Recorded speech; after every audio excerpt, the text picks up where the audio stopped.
and we would perform an additional 20 repetitions. So dorsiflexion inversion, relax, relax. Dorsiflexion inversion, relax, relax. Down, in, relax, relax. Down, in.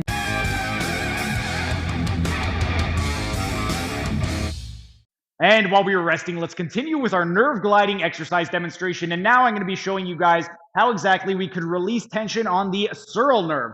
A few days ago, I showed you guys how to perform the sural nerve tension test. And right now, we are going to be using that test and modifying it and turning it into a nerve gliding exercise.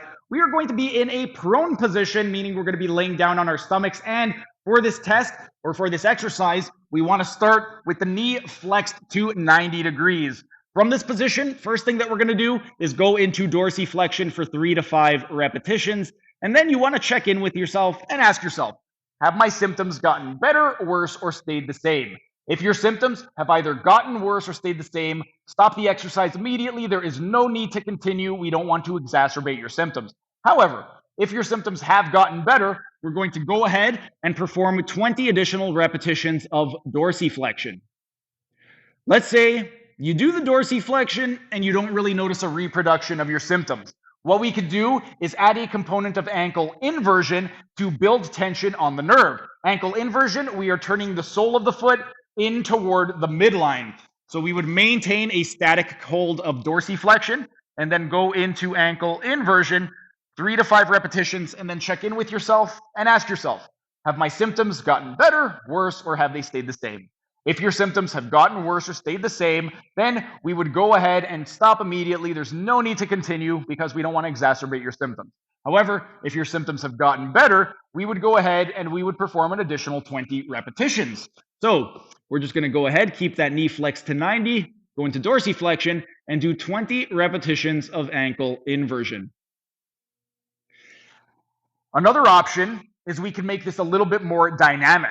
So instead of doing a static hold or an isometric contraction of the dorsiflexors, in between each repetition, we could go ahead and we could go into dorsiflexion and inversion. So we're going to flex that knee to 90, maintain that 90 position, go dorsiflexion, inversion, relax, relax. So dorsiflexion, inversion, release the inversion, release the dorsiflexion.